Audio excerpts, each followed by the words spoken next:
A hospital waiting room, bright lights, the silence before the storm. A pregnant woman sits alone, gently holding her belly, when her husband's mistress walks in with a smile sharp as a blade. Words turn to poison, and then it happens. The shove that sends the woman crashing to the floor as nurses scream for help. But no one knows that this very moment will ignite a war for truth and power, led by her billionaire father, a man who does not forgive and never forgets. What follows is betrayal, justice, and redemption, like you've never seen before. Tell us what time you're watching and where you're tuning in from. Leave a comment below. The fluorescent lights of Lenox Hill Hospital hummed faintly above the waiting room, their sterile glow reflected off the glass walls, painting everything in a cold, bluish tint. Amelia Hartman sat on the far end of the row of gray chairs, one hand resting protectively on her swollen belly. At 7 months pregnant, she had learned to wait alone. Her phone screen lit up with the time 10:17 a.m. Her husband was late again. She stared at her reflection in the glass. A pale face, tired eyes, the faint shadow of someone who once believed in fairy tales. Behind her, the television whispered about stock markets and celebrity scandals, the kind of noise that belonged to another world. A nurse passed by and smiled kindly. "Your appointment should be soon, Mrs. Hartman." Amelia returned the smile, but it felt heavy, as if her face had forgotten how. She scrolled through her phone and paused on the ultrasound photo saved as her wallpaper, the tiny outline of a baby's hand. Her thumb brushed the screen gently. "You're my reason," she whispered. The world outside the glass was gray and indifferent. Manhattan mornings always were. The automatic doors hissed open, cutting through the hum of machines. The sound of heels clicked against the polished floor. Every head turned, including hers. Selina Drake entered the room with the kind of confidence that burned everything around her. Her perfume arrived before she did, a sharp, intoxicating scent of jasmine and arrogance. She wore a cream blazer, diamond earrings, and a smile that could slice through silk. When their eyes met, the air changed. Amelia froze. The last time she had seen Selina was through tabloid photos, those glossy shots of her husband, Nathaniel Cross, dining with the mysterious brunette at the Ritz-Carlton. Selina had been the shadow behind the rumors, the woman everyone whispered about but no one dared to confront. Until now. Selina's voice was soft but soaked in venom. "Still pretending you're the wife, Amelia?" Her lips curled upward, the tone almost playful. "You must be exhausted keeping up appearances." Amelia's pulse quickened. She wanted to stand, to leave, to vanish. "This isn't the place," she said quietly. "Please, just go." Selina tilted her head, pretending to think. "Oh, but it's the perfect place. A hospital, full of witnesses, full of pity." She leaned closer, her diamond bracelet glinting under the light. "He's done with you. You're nothing but an inconvenient headline now." Amelia looked down, trying to control the tremor in her hands. "You should leave." Selina laughed softly, the kind of laugh meant to humiliate. "Leave? Why should I? You've had everything handed to you. The name, the house, the money. You think Nathaniel married you for love?" The words stabbed deeper than Amelia expected. She bit her lip, holding back tears. "You don't know anything about us." Selina smiled wider. "I know enough." Her bag brushed against Amelia's knee, deliberate and slow. Then, with one swift movement, she shoved Amelia's shoulder. Hard. The world tilted. The metal chair screeched against the tile as Amelia fell backward. The sound of her cry tore through the waiting room. Pain exploded across her abdomen. She tried to breathe, but the air had turned thick and heavy. Nurses screamed. One shouted for security. Someone hit the alarm. Selina's expression shifted for a split second, from victory to panic. The color drained from her face. Her phone slipped from her hand, clattering across the floor. The screen cracked. For one surreal moment, Amelia saw her own reflection splintered in that broken glass. Then everything blurred, the sound of rushing footsteps, the scent of disinfectant, the cold sting of fear. She gasped for air, clutching her belly as tears streamed down her face. "My baby," she whispered. "Please, not my baby." Two nurses reached her and lowered her onto a gurney. The fluorescent lights above blurred into streaks of white. Her gown clung to her skin, damp with sweat and panic. One nurse shouted, "Room 4 now!" Another held Amelia's hand tightly. "Stay with me. Just breathe." Selina stumbled backward. Her perfect posture was gone. She looked around as the crowd stared in shock. A man near the door yelled, "Did she push her?" Selina's voice broke. "It was an accident." She backed toward the exit, heels slipping on the floor.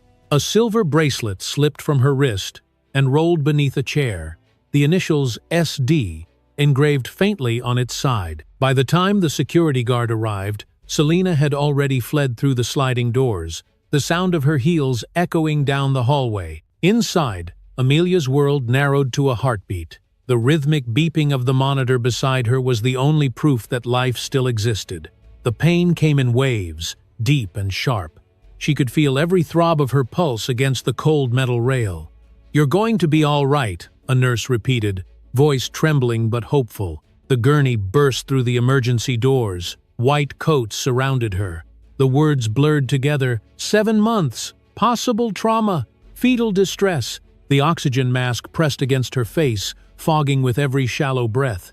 As they pushed her into the exam room, Amelia's vision dimmed. She could hear voices, but they sounded far away, like echoes underwater. Somewhere outside that sterile chaos, rain began to tap against the windows. She imagined the city carrying on, unaware of the life that might be ending inside this cold room. In another part of Manhattan, Nathaniel Cross was seated in a boardroom on the top floor of Cross Holdings, laughing with investors. The skyline gleamed behind him, untouched by consequence. His phone buzzed once, then twice. The caller ID read, "Lenox Hill Emergency." He ignored it, sliding the phone face down on the table. 2 minutes later, across the same city, Alexander Hartman stood by the window of his office at Hartman Capital. His silver hair caught the morning light as his assistant rushed in, holding an iPad. "Sir, there's been an incident at the hospital. It's your daughter." For a moment, Alexander didn't move. The sound of his own heartbeat drowned out the room.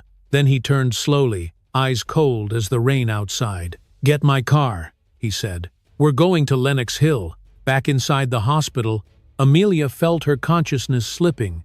The sterile ceiling lights faded into soft halos. The nurses' voices grew distant. She reached for the air, fingers trembling, searching for something solid to hold. Her lips moved, barely audible.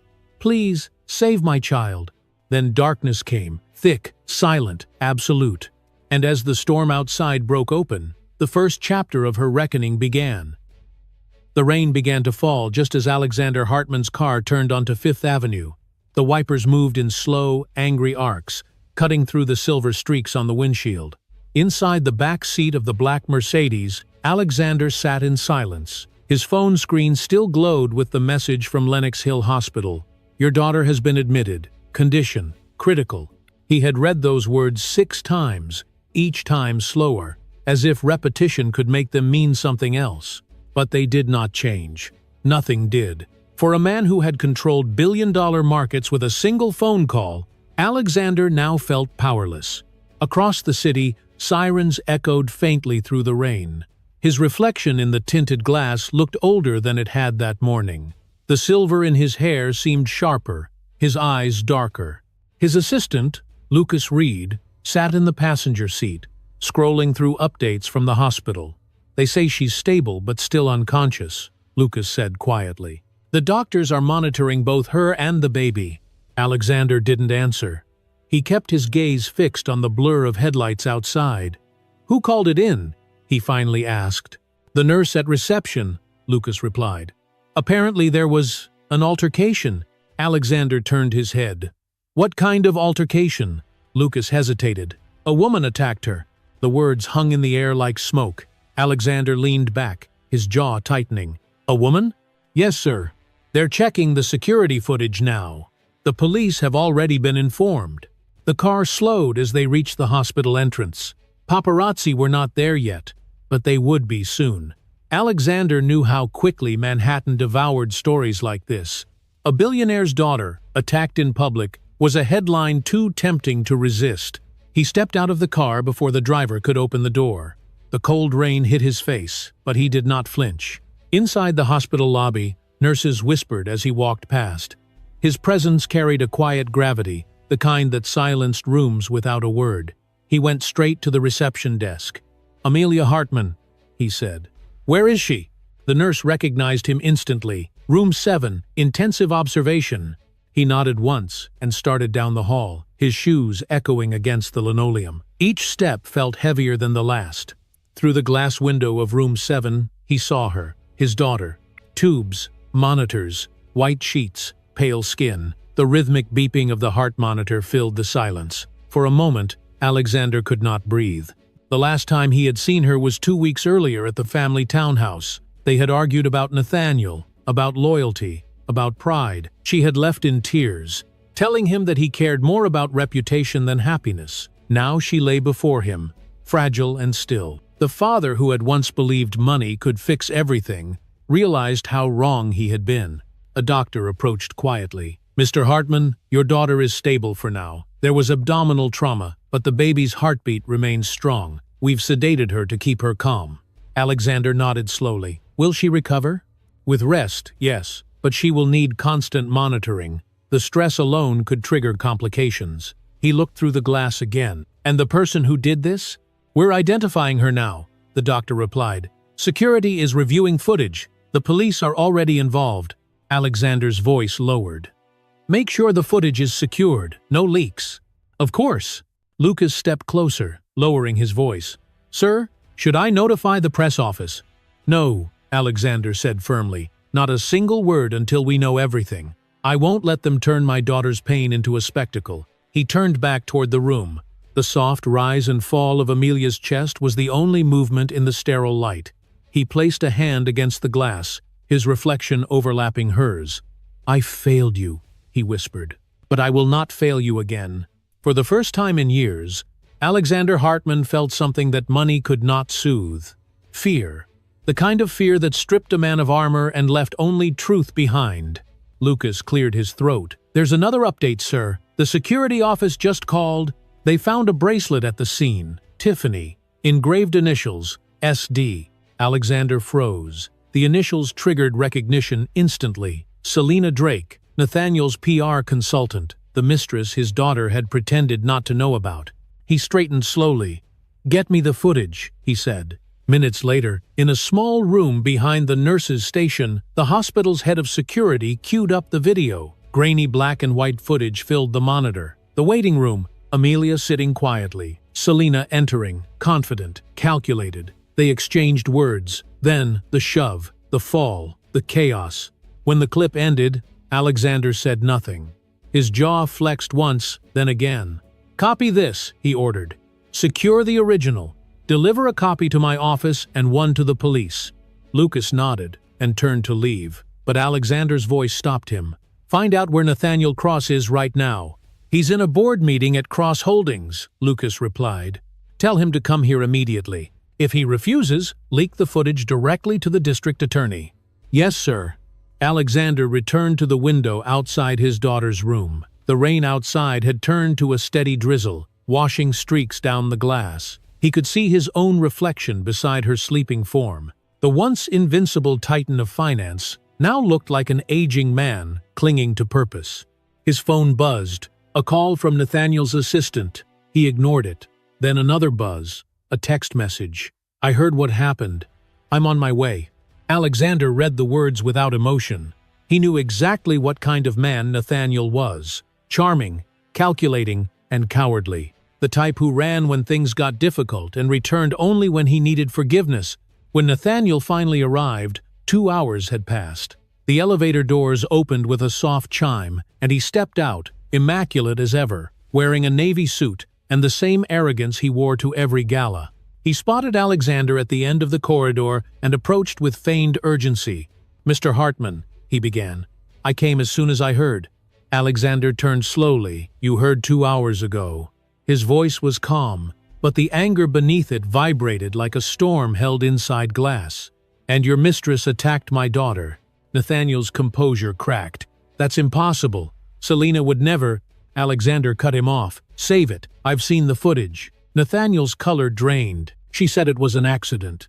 "An accident doesn't come with initials carved in silver," Alexander said coldly. "You brought a viper into our family, and now she's drawn blood." The hallway went silent. Nathaniel opened his mouth, but no words came. Alexander turned away, his hand tightening around his phone. "Leave this place," he said quietly. "You've done enough damage for one lifetime." As Nathaniel walked away, the rain outside intensified. Alexander watched him disappear down the corridor, then looked once more at his daughter. Her heartbeat monitor beeped steadily, fragile but persistent.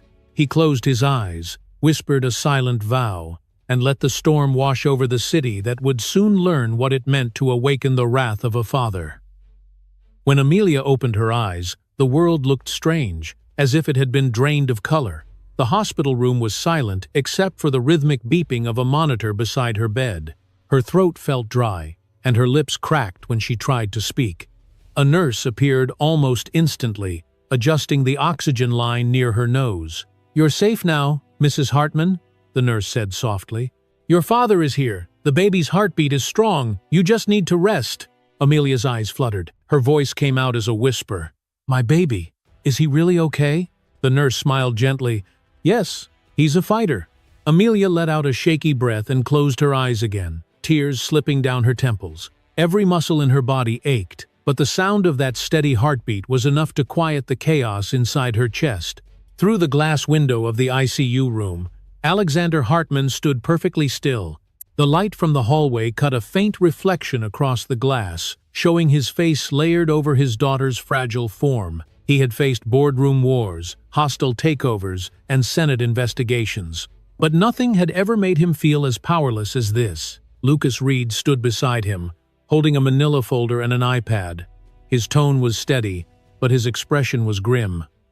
"The police have taken a statement from the hospital staff," he said. "They're confirming what we already know. The attacker was Selena Drake." Alexander didn't move. His voice was quiet, yet sharp. "Where is she now?" "She fled the scene before security arrived," Lucas replied. "But she dropped something. A Tiffany bracelet. The initials SD. It's in police custody." Alexander's hand tightened around the edge of the window frame. "Has Nathaniel said anything?" Lucas hesitated. "He's still at the hospital. The press is already circling outside, but we've contained the story for now." "No." Alexander's gaze never left Amelia. Her skin looked pale against the white sheets, her hands resting lightly over her belly. He thought of the last argument they'd had.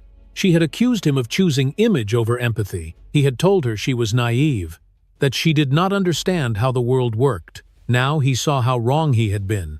He turned slowly toward Lucas. "I want every detail," he said.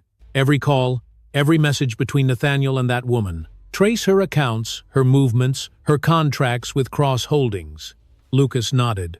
"Already in motion. Our legal team is standing by." The nurse opened the door gently and stepped out. "She's asking for you," she said. Alexander entered quietly. The beeping of machines softened as he approached. He sat down beside the bed and took his daughter's hand. Her fingers were cold and trembling. When she opened her eyes, he saw the confusion in them. "Dad," she whispered. "What happened?"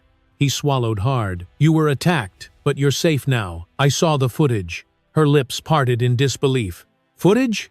"Yes," he said. "Security cameras caught everything. The police have it, and so do I." Her hand tightened weakly around his. "I don't want the world to see it. Please. I can't live through that again."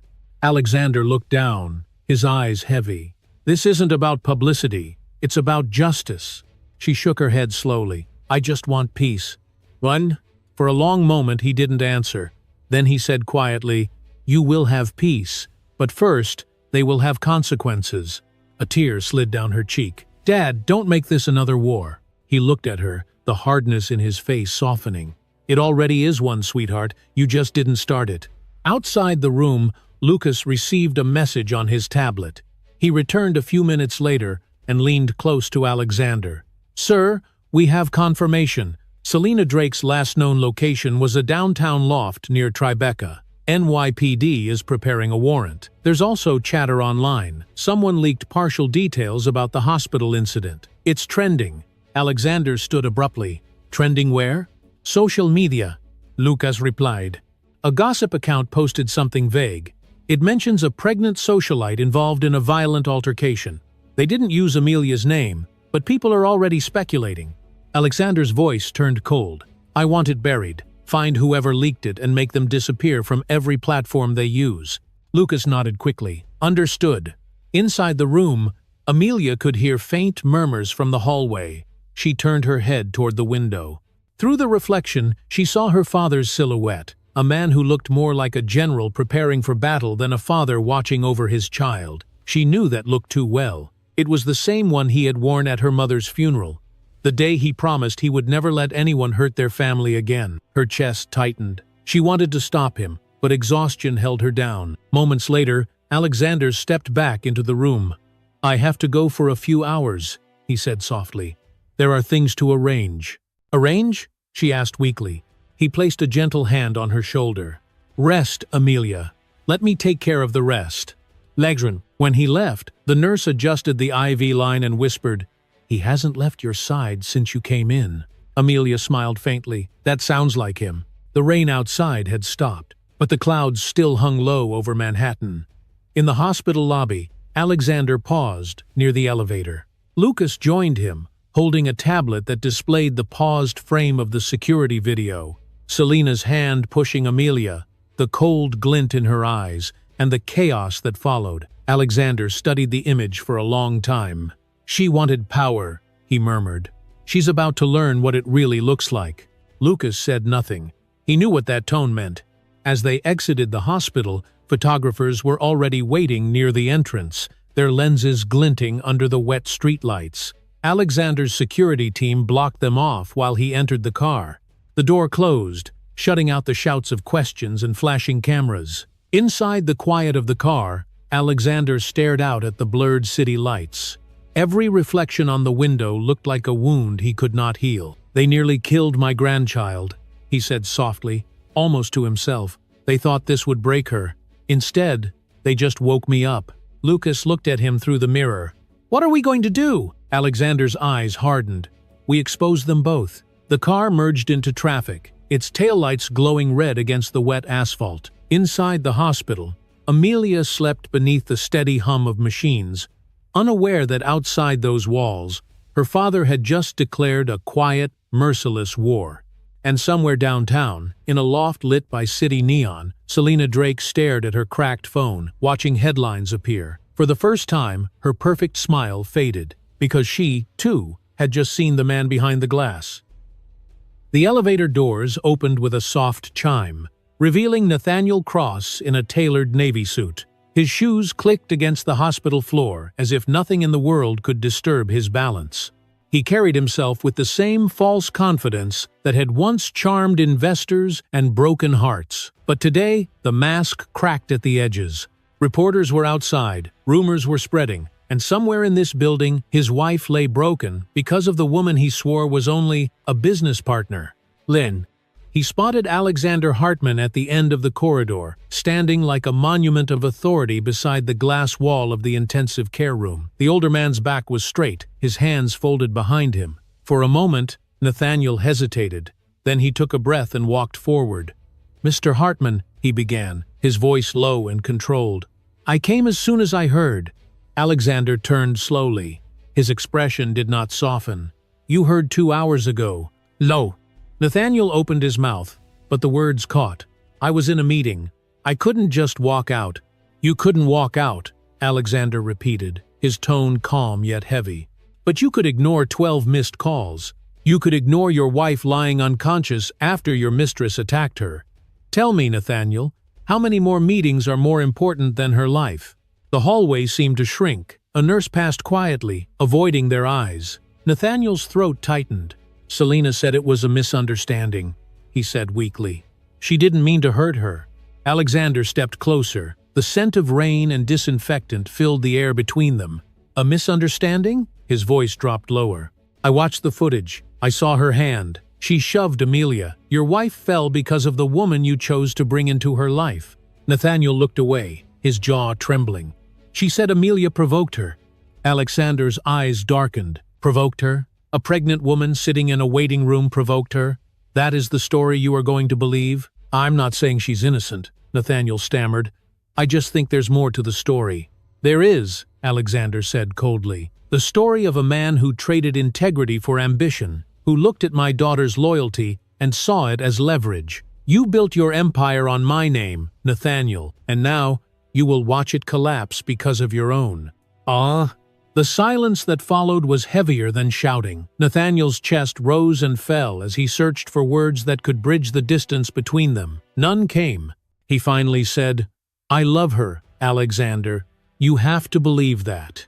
Alexander almost laughed, but there was no humor in it. Love does not abandon. Love does not humiliate. And love does not stand by while another woman tries to destroy the mother of your child.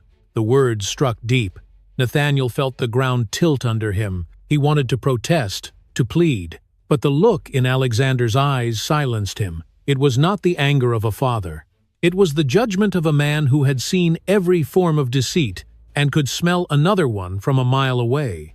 The door to Amelia's room slid open slightly. Inside, she lay sleeping beneath the soft light of the monitor. Nathaniel's eyes softened when he saw her. "Can I see her?" he asked quietly. Alexander blocked the door. "No, please," Nathaniel whispered. "I just want to make sure she's okay." "You have done enough," Alexander replied. "Go home. Or better yet, go to your office and start preparing for what comes next." "What do you mean?" "I mean the world will see you for what you are." Lucas Reed appeared from the far end of the hallway, holding a tablet. "Sir," he said to Alexander, "the copy of the footage is ready. Police have it, and our team secured the digital backup." Nathaniel's eyes widened. "You gave it to the police?" Alexander's tone did not change. "Of course. You think this will stay private? You think money can bury what the truth already exposed?" Nathaniel stepped forward. "Alexander, please. If this becomes public, it will destroy everything I've built." "Good," Alexander said simply. "Maybe then you'll understand what it feels like to lose something worth more than money." Nathaniel's voice cracked. "You can't do this! You can't ruin me over one mistake!" "You come." "One mistake," Alexander repeated slowly. "A mistake is forgetting an anniversary. A mistake is missing dinner.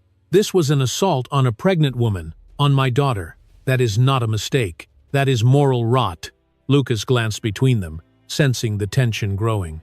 "Sir," he said softly, "should I contact our legal team now?" Alexander nodded, eyes still locked on Nathaniel. "Yes, begin the filings." Nathaniel took a step back, panic flickering behind his polished exterior. "What filings?" "The termination of your partnership with Hartman Capital, effective immediately." Nathaniel's face drained of color. "You can't be serious. That company exists because of me." "No," Alexander replied. "It exists because my daughter believed in you, because I funded your dreams when you had none of your own. You took advantage of that trust and turned it into poison. You should thank her for giving you the chance to pretend to be a man." Nathaniel clenched his fists. "You think you can just erase me?" Alexander's eyes were like ice. "No, I don't need to erase you. You are already erasing yourself." Lucas handed Nathaniel a folder. Inside was a single-page document bearing the company's seal. His hands trembled as he read the title, Notice of Dissolution and Withdrawal of Financial Backing. It was over. His world, his reputation, his illusion of control, all slipping through his fingers. He looked up, desperation breaking through the last of his pride. "Alexander, please, think about Amelia. Think about the baby. Do you want your grandchild to grow up hearing his father was ruined by his grandfather?" Alexander's voice softened, but only slightly. "I want my grandchild to grow up knowing that lies have consequences, that strength is not silence, that a man's worth is not measured by the size of his bank account, but by the integrity he carries when no one is watching." Nathaniel's shoulders collapsed.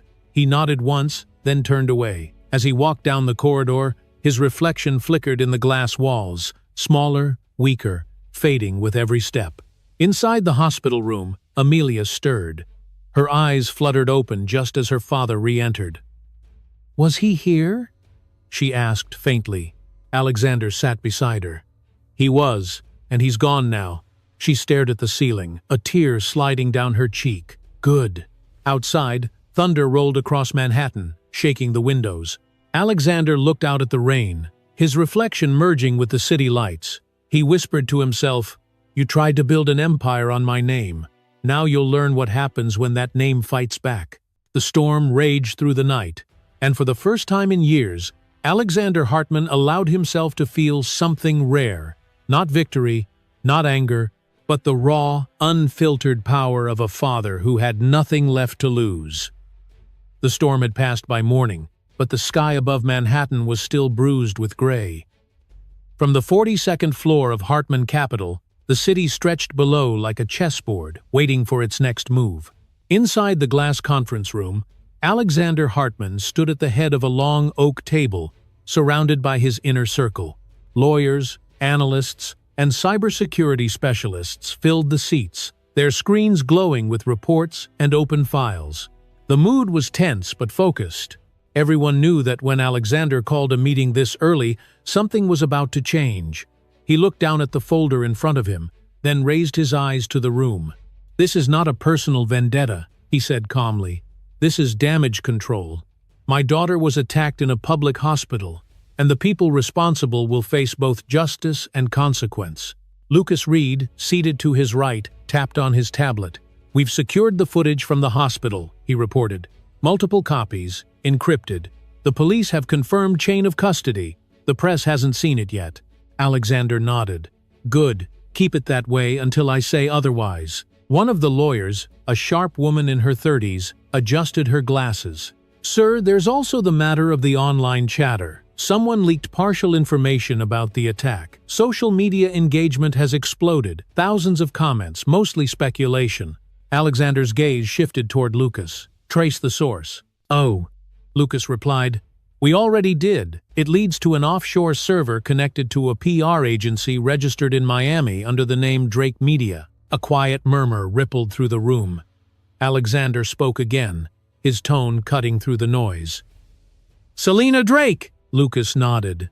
"Yes, it's her company. We checked the financial logs. The account was funded by Cross Holdings 3 weeks ago." For a brief second, Alexander closed his eyes. He had expected betrayal, but seeing it confirmed in numbers and contracts still pierced through the armor he wore. "So Nathaniel paid for the machine that destroyed him," he said quietly. The lawyer looked uneasy. "Sir, if we expose that connection, it will completely destroy his business. The fallout could be massive." "Good," Alexander replied. "That is the point." He turned toward the window. The skyline shimmered faintly through the clouds. Manhattan looked beautiful from this height, but he knew beauty here was built on ruthlessness. Every tower, every success story had its shadows, and he was done letting those shadows consume his family. "Begin full-scale investigation," he said finally. "Freeze every account tied to Drake Media. Contact our cybersecurity division and prepare a dossier for the district attorney. I want them cornered before they realize they are being hunted." Lucas glanced up from his screen. "That might take a day or two." Alexander looked over his shoulder. "Then you have 12 hours. The room went silent. No one argued. When Alexander Hartman set a deadline, it was law. As the team dispersed to carry out his orders, Lucas lingered. "Sir," he said softly, "I have to ask. Are you sure you want to handle this personally? The situation's already volatile. Amelia's recovery should be your focus." Alexander gave a faint, tired smile.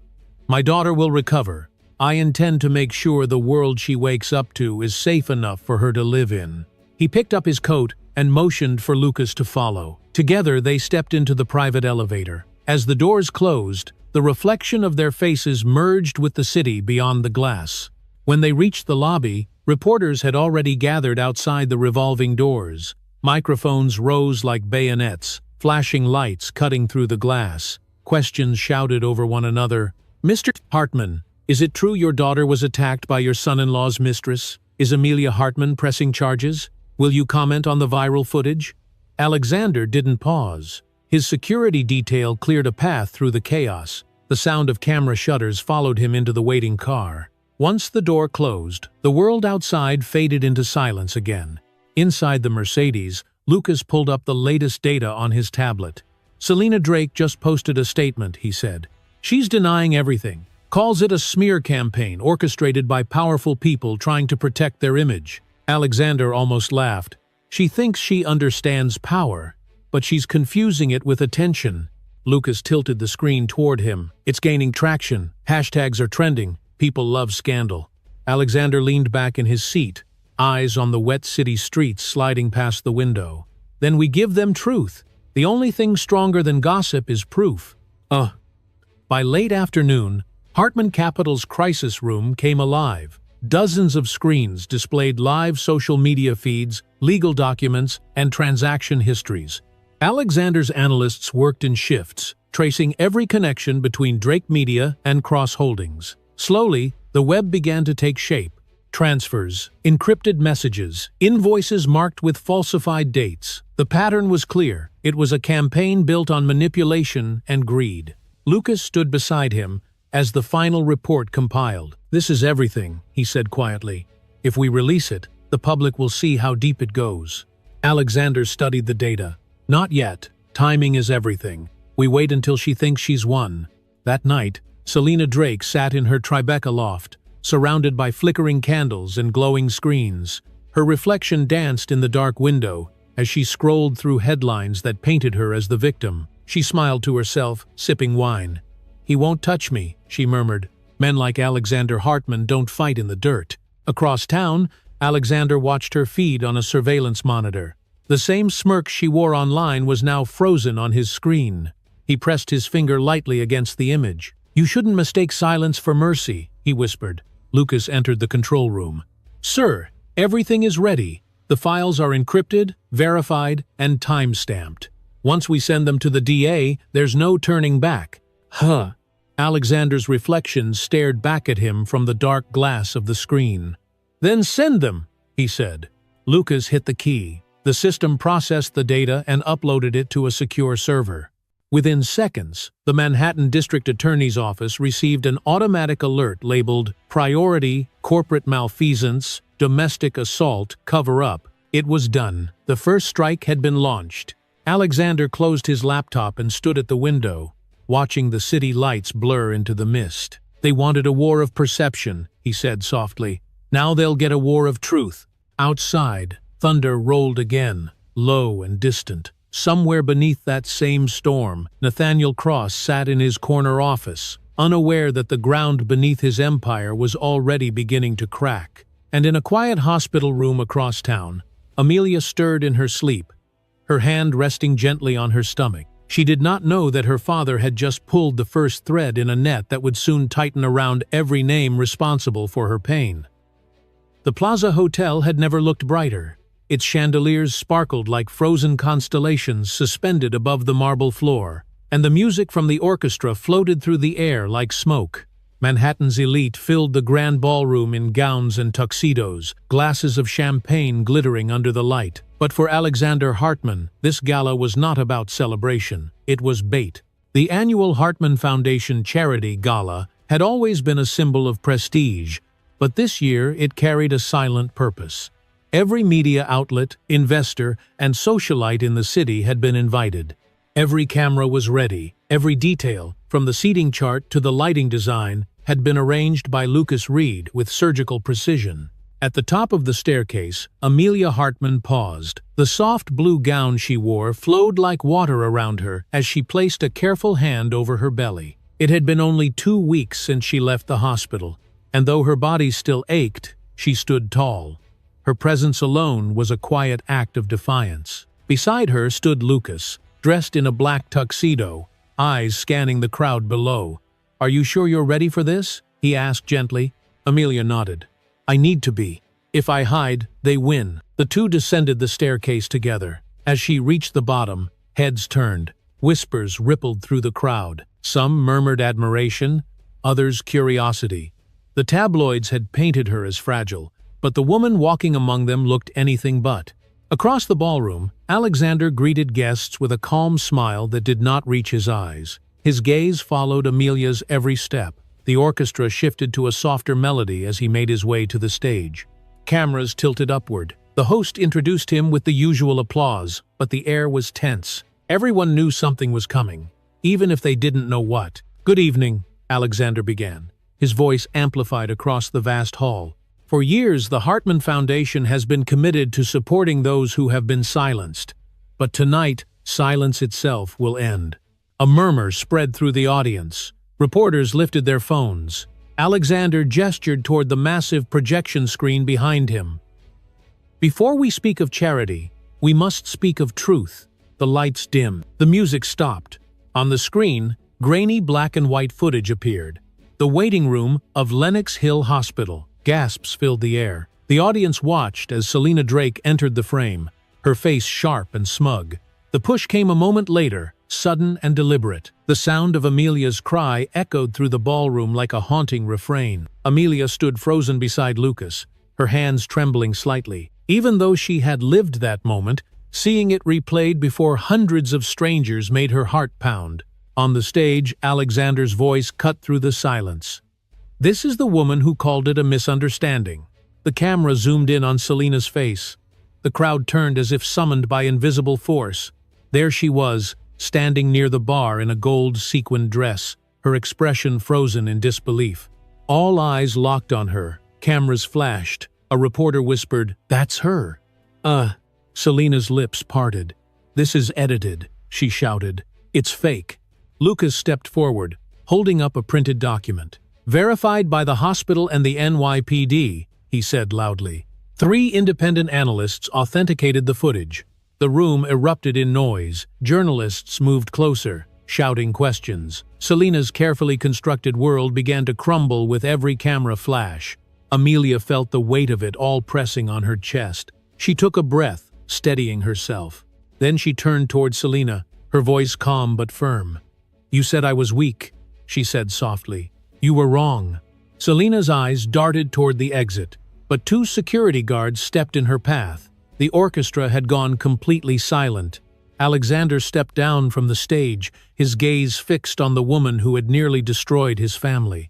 "You walked into a hospital to humiliate my daughter," he said evenly.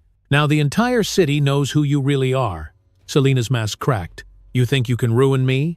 You think anyone will remember this in a month?"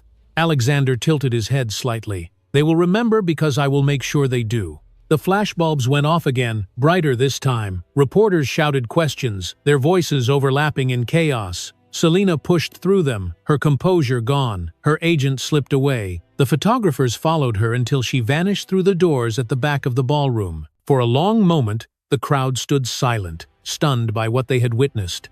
Then applause began, hesitant at first, then growing louder. People stood, one by one, clapping for Amelia.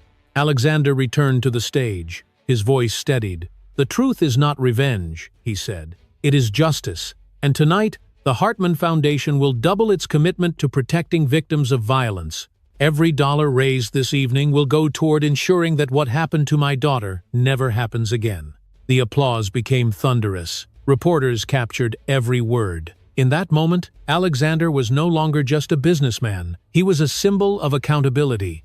Amelia exhaled slowly, her body trembling with both exhaustion and relief. Lucas leaned closer. "It's done," he whispered.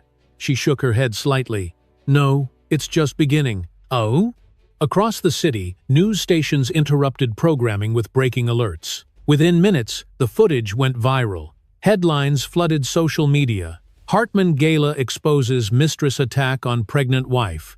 Comment sections exploded with outrage and sympathy. In a dark apartment downtown, Selena sat on the floor, her golden dress rumpled, makeup streaked down her face. Her phone buzzed endlessly with calls from journalists and sponsors cutting ties. She hurled it across the room. The screen shattered. Meanwhile, Nathaniel Cross stood in his high-rise office, watching the broadcast on a muted television. His reflection in the glass looked hollow. His empire, once built on confidence and illusion, was collapsing in real time. He picked up his phone and tried to call Selena, but the line went straight to voicemail. He left no message. There were no words left that could fix what he had allowed to happen. Back at the plaza, Amelia stood near the balcony overlooking the city. The night air was cool, the noise of the crowd fading behind her. She rested her hand over her belly and whispered, "We're safe now." Alexander joined her quietly, placing a reassuring hand on her shoulder. "You were brave tonight," he said. She looked up at him, eyes filled with gratitude. "You didn't just protect me, Dad. You showed the world who we are." He smiled faintly. "The world can watch all it wants. We're not hiding anymore." Below them, the city glittered like 1,000 new beginnings. For the first time in months, Amelia felt peace flicker in her chest. But somewhere beyond those lights, another storm was already forming.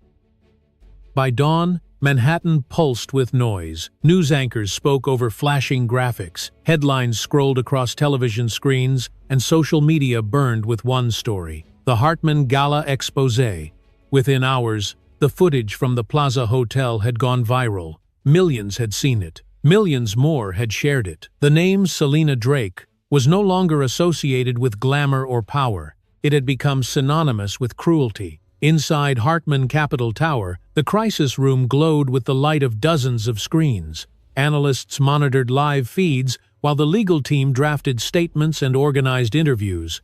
The atmosphere was charged, part relief, part vigilance. Alexander Hartman stood in front of a wall-sized display showing news clips from across the country. Every outlet carried the same headline: Hartman family stands for truth. Lucas Reed entered with a tablet in hand. "It's official," he said. "Selena Drake's sponsors have dropped her. Her PR firm shut down within hours. The footage destroyed her credibility completely." Alexander didn't smile. "She'll lash out. People like her always do." Lucas nodded.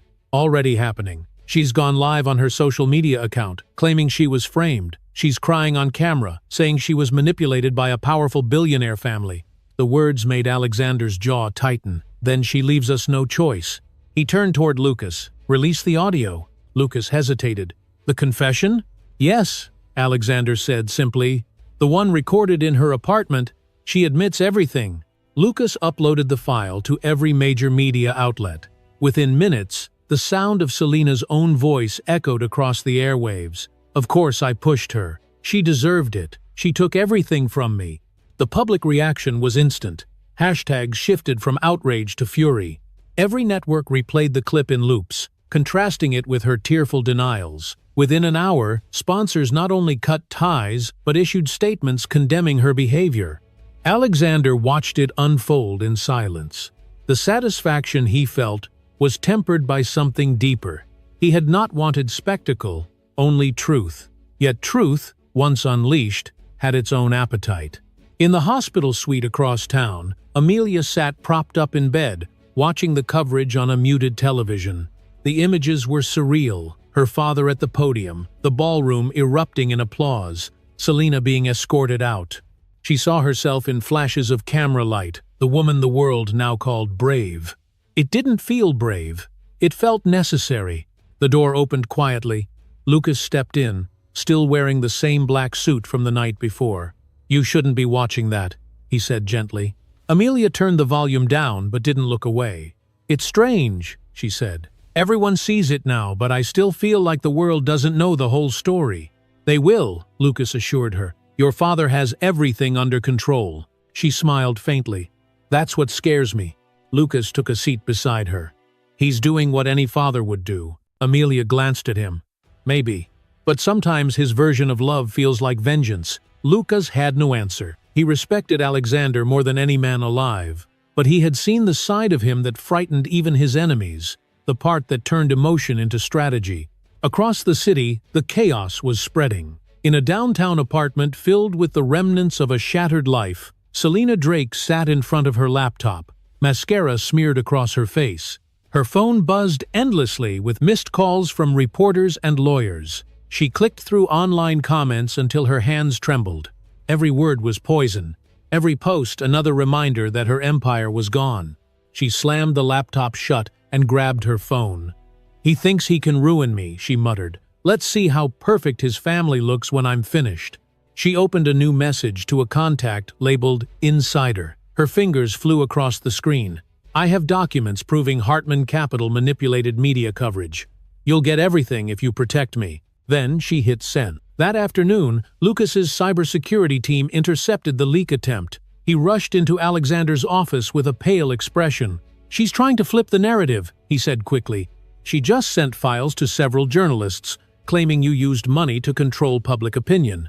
She's painting this as a war of corruption." Alexander didn't flinch. "What kind of files?" "Fake ones," Lucas said. "Doctored transactions and emails. She's desperate." Alexander leaned forward. "Then we starve her of oxygen, remove her access, block every route she has left. No money, no platform, nothing." "Yes, sir." As Lucas left, Alexander turned toward the window. The city glimmered below, beautiful and indifferent. He had spent a lifetime mastering the rules of power, but watching Amelia nearly die had changed him. Power now had purpose. By evening, the fake documents Selina released were publicly disproven. Journalists who had published them retracted their stories and apologized. But the damage she had hoped to inflict turned inward. Her reputation was beyond repair. At the same time, Alexander's team launched a campaign of truth. Verified documents, police statements, and court filings flooded the internet. The narrative was no longer one of rumor, it was fact. The Hartman family stood for integrity, while their enemies drowned in exposure. Inside Hartman Capital's control room, Lucas watched the numbers climb. "Public sentiment is at 90% in your favor," he said. Donations to the Hartman Foundation tripled overnight. Alexander's expression remained neutral. "Good. Then let's turn this attention into something that lasts. Every voice that cheered for us tonight must stand for something real tomorrow." He turned toward his communications director. "Prepare a statement. Make it clear this isn't revenge, it's reform. Announce a new program for victims of abuse, starting with a grant in Amelia's name." The director nodded. "Understood, sir." Later that night, Amelia watched her father's televised speech. He spoke calmly, his words deliberate. "Justice is not about winning," he said. "It's about protecting what should never have been harmed." She felt tears gather in her eyes. For the first time since the attack, she believed him. In the dim glow of her hospital room, she whispered to her unborn child, "Your grandfather's not a perfect man, but he's fighting for something right." Outside, the city lights shimmered against the rain-slick streets. Somewhere beyond those towers, Selina Drake packed her bags. Her reflection fractured in a cracked mirror. "They think this is over," she said softly, "but they haven't seen the last of me." The rain began again, tapping against the glass like a quiet warning. And in his office, high above the city, Alexander Hartman stood alone, the skyline stretching endlessly before him. The storm he had unleashed was beginning to settle, but deep down he knew storms never truly ended. They only changed direction. Tomorrow, it might strike again. The morning sky over Manhattan was pale and cold, streaked with thin clouds that glowed like silver scars. Outside the New York County Supreme Court, cameras lined the marble steps. Reporters shouted over each other, flashes cutting through the chill air. The trial everyone had been waiting for was about to begin. Inside a black SUV parked at the curb, Amelia Hartman sat quietly between her father and Lucas Reed. Her hands rested over her belly, steady but tense. The hum of reporters outside felt distant, like the sound of an approaching storm. She looked out the tinted window and saw a sea of faces, curious, hungry, waiting to consume her story. Alexander glanced at her and spoke softly. "You don't owe anyone a show, just the truth." Amelia nodded. "That's all I have left." When the car door opened, the noise hit them like a wave. Security formed a line, guiding them through the crowd and into the courthouse. Shouts echoed behind them. "Amelia, how do you feel facing Selina today?" "Mr. Hartman, is this about justice or revenge?"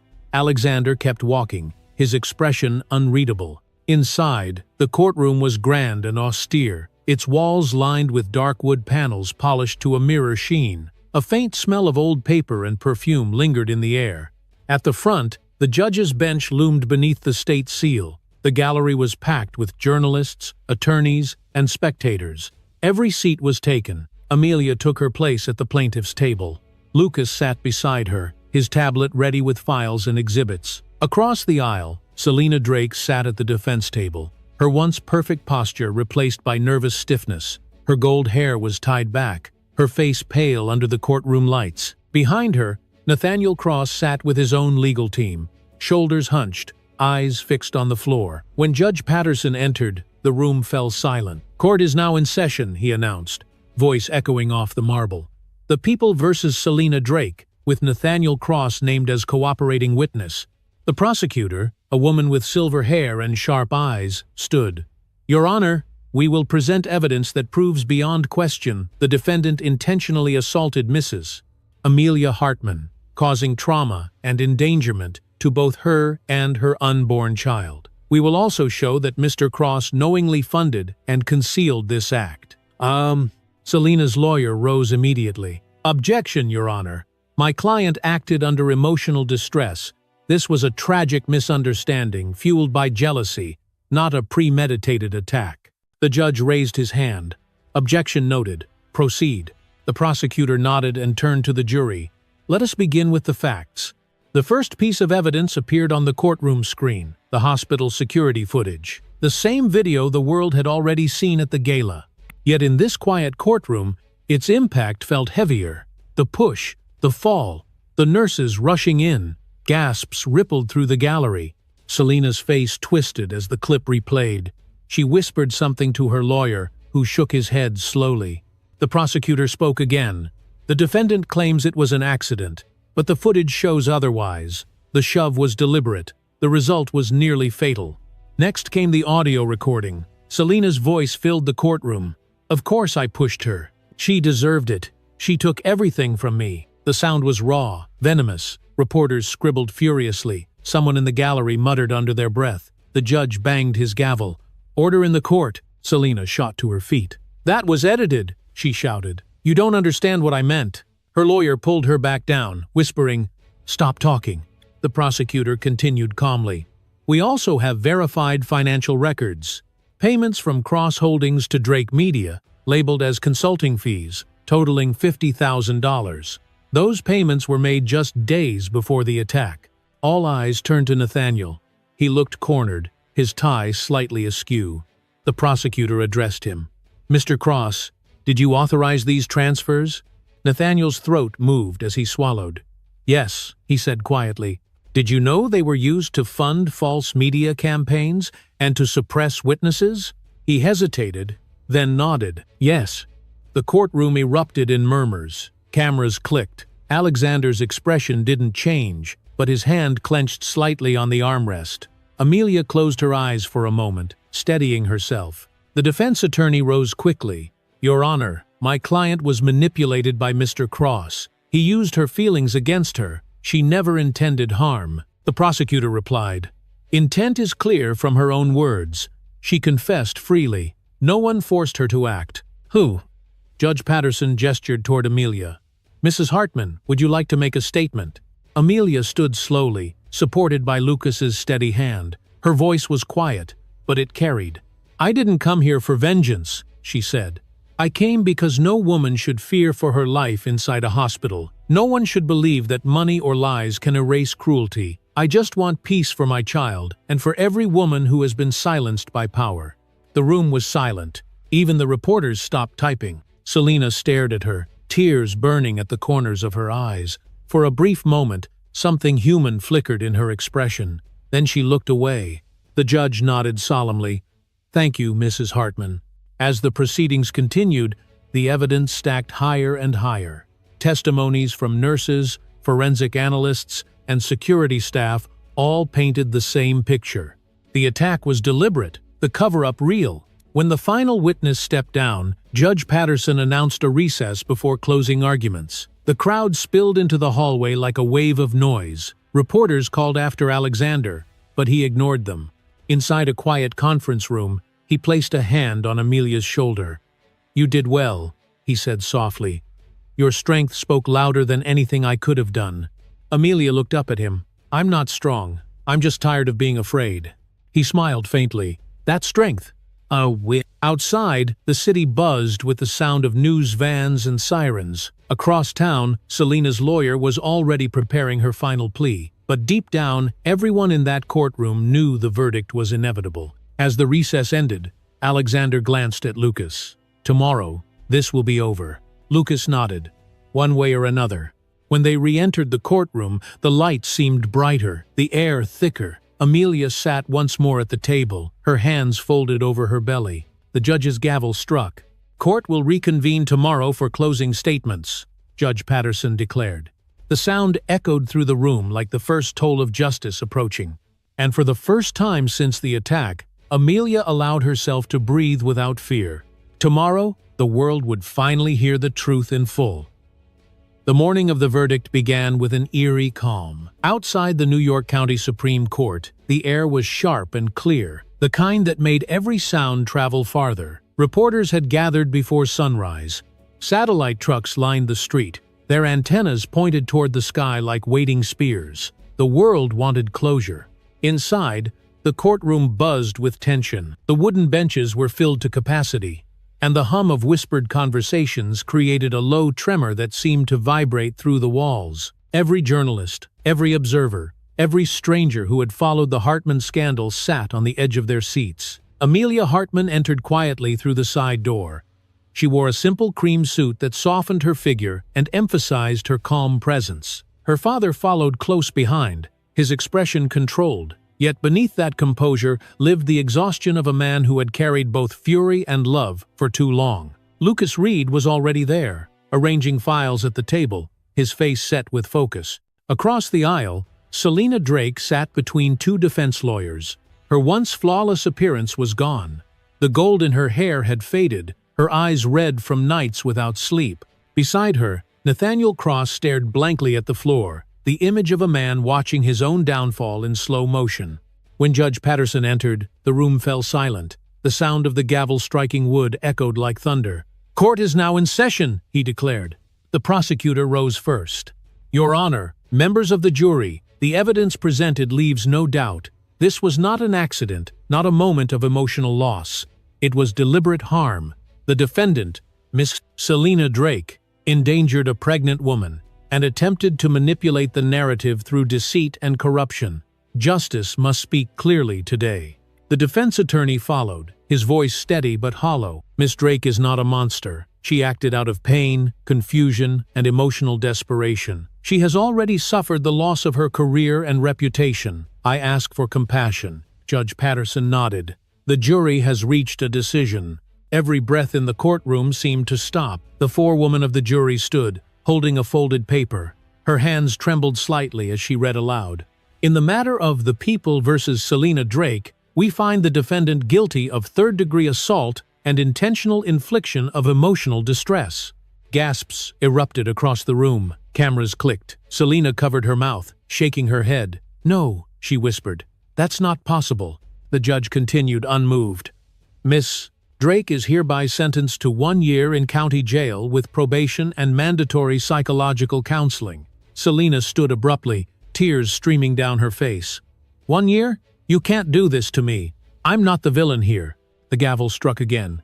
"Sit down, Miss Drake." She sank back into her chair, her sobs echoing in the silence. Then the judge turned toward Nathaniel.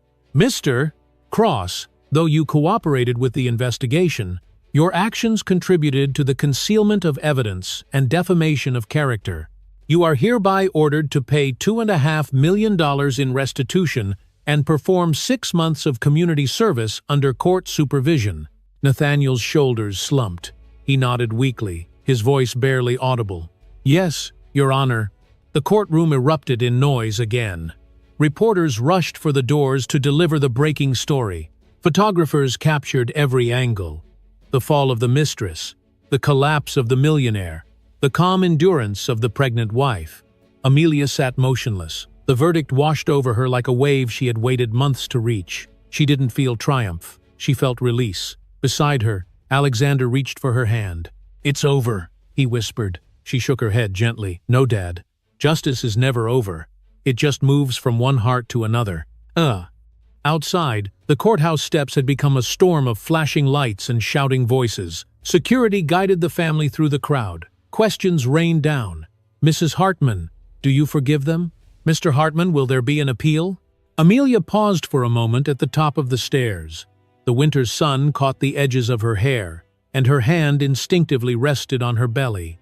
"Forgiveness is not mine to give," she said softly. "It belongs to time." The cameras clicked in unison. For that 1 second, she looked less like a victim and more like a symbol. Back inside, Selina was led away in handcuffs. The weight of the metal around her wrists was heavier than she had imagined. Reporters pressed against the glass walls, snapping photos as she was escorted through the hallway. She shouted once, "They're lying! He helped me," pointing toward Nathaniel. But no one listened. Nathaniel sat alone at the defense table, staring at the empty chair beside him. His lawyer spoke quietly. "You should go. There's nothing left to do."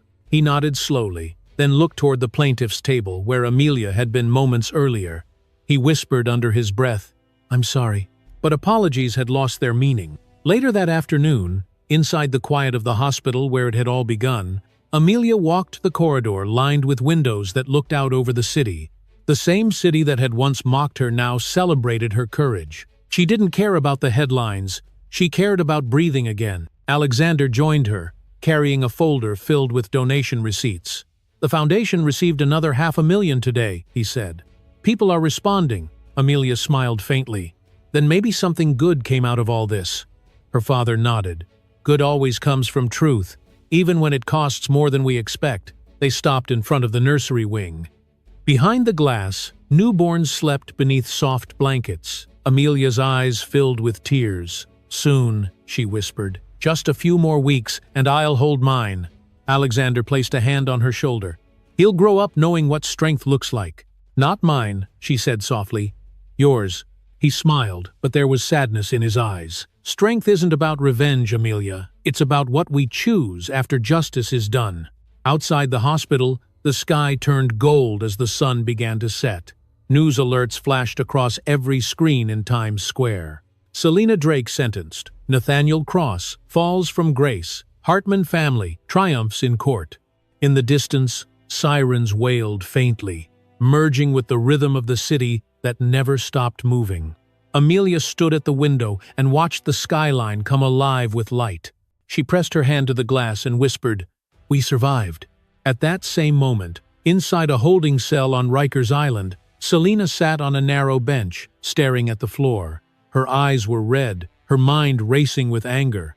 When the guard handed her paperwork to sign, she noticed a small note scribbled at the bottom in unfamiliar handwriting. "You were right.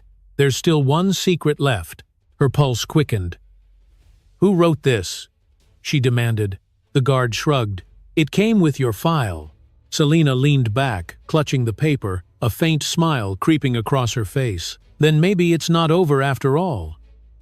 A month had passed since the verdict, and Manhattan had moved on to new scandals, new headlines, and new faces to dissect. But inside the Hartman penthouse overlooking Central Park, time moved differently. It was quieter here, softer, as if the chaos of the past months had been sealed outside the tall glass windows. Amelia Hartman stood by the window, her newborn son cradled in her arms. His name was Noah Alexander Hartman. His skin was pale and smooth, his tiny fingers curling and uncurling as if trying to grasp the world that awaited him. Amelia smiled through tired eyes. "You're safe now," she whispered. "You were born from pain, but you'll grow surrounded by love." The morning sunlight broke through the clouds, filling the room with a golden warmth. For the first time in a long time, the light didn't feel harsh. It felt healing. Behind her, Alexander entered carrying 2 cups of coffee. His steps were slower than before, his shoulders a little more relaxed. "He looks like you," he said softly, handing her a cup. Amelia smiled. "I think he has your eyes, the serious kind." Alexander chuckled quietly and took a seat on the couch. "Let's hope he uses them for better things than I did." For a moment, silence settled between them. It wasn't heavy like before. It was gentle, the kind that spoke of peace after war. On the coffee table lay a stack of newspapers, their front pages filled with photographs of the Foundation's official opening. The Hartman Foundation for Maternal Safety had launched just 3 days earlier, and already donations had poured in from across the country. Hospitals called asking to join the program. Survivors sent letters of gratitude. The same city that had once whispered behind their backs now celebrated their courage.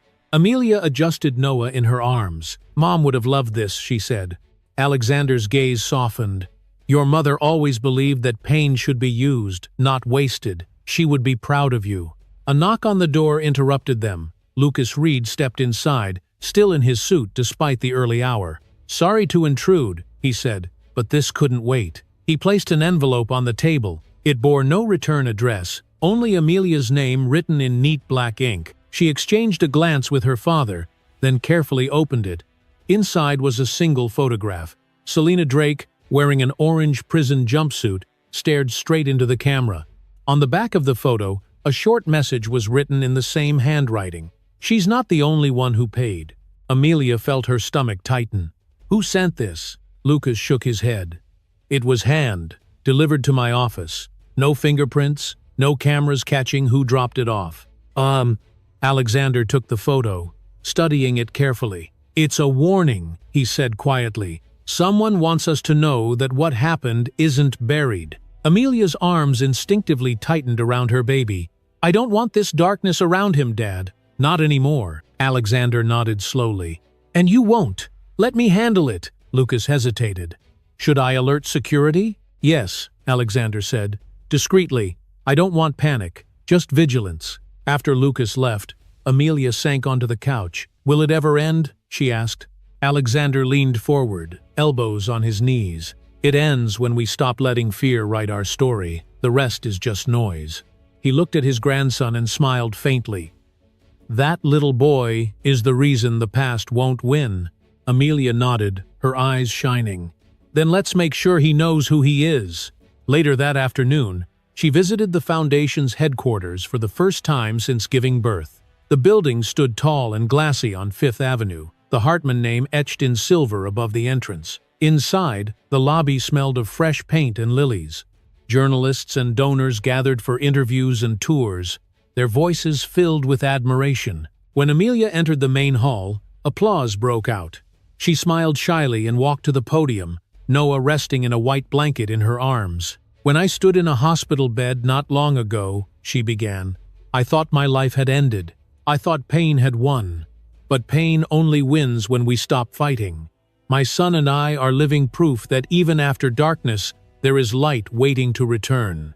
Her words drew a standing ovation. Cameras flashed, but Amelia no longer flinched. Every flash now felt like validation, not intrusion. After the event, Alexander stood with her in front of the building's glass facade. The city reflected around them like a living mirror. You turned everything they tried to destroy into something that saves lives, he said quietly. That's legacy, Amelia. She smiled. No, Dad, that's redemption. Evening fell gently over Manhattan. In the penthouse, Amelia rocked Noah to sleep while the city lights flickered to life beyond the windows. She hummed softly, the same lullaby her mother had once sung to her. When the baby's breathing steadied, she rose and placed him in his crib, then turned toward the window. Her phone buzzed on the table. A message from an unknown number. She hesitated before opening it.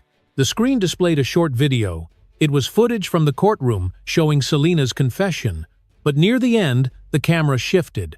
For a brief second, it captured a man standing at the back of the hallway, half hidden by shadow. He smiled faintly at the lens before disappearing from view. Beneath the video, a text appeared. The one who made sure you survived. Amelia stared at it, her pulse quickening. She typed back with trembling fingers. Who are you? The reply came instantly. Someone who still believes in justice. She lowered the phone slowly. Outside, the wind stirred the trees in Central Park, whispering through the night. For the first time, she didn't feel fear. She felt curiosity and strength. Whoever the stranger was, they had watched her story unfold, maybe even protected her in ways she didn't understand. Alexander entered the room a few minutes later, glancing at the baby. Asleep? Amelia nodded. Finally. He stepped beside her, looking out over the skyline. Your mother used to say the world doesn't notice how strong you are. It only notices when you stand up again. Amelia smiled softly. Then maybe that's what all of this was for. She turned toward him, her eyes bright with quiet determination. No more running, no more hiding. We move forward. And Alexander placed a hand on her shoulder. Together, they stood side by side, watching the horizon. The first hints of dawn began to color the sky with rose and gold. The city stirred below, alive and restless, but within the Hartman home, there was peace. As sunlight spilled into the room, Amelia whispered to her sleeping son, You will grow up knowing the truth, not the headlines, the real story. Behind her, Alexander smiled. That's the only story worth telling. Outside, the day began anew. The storms had passed. The wounds had turned to wisdom. And in that golden light, the Hartman family finally found what they had been chasing all along. Not revenge, not victory, but peace that stayed.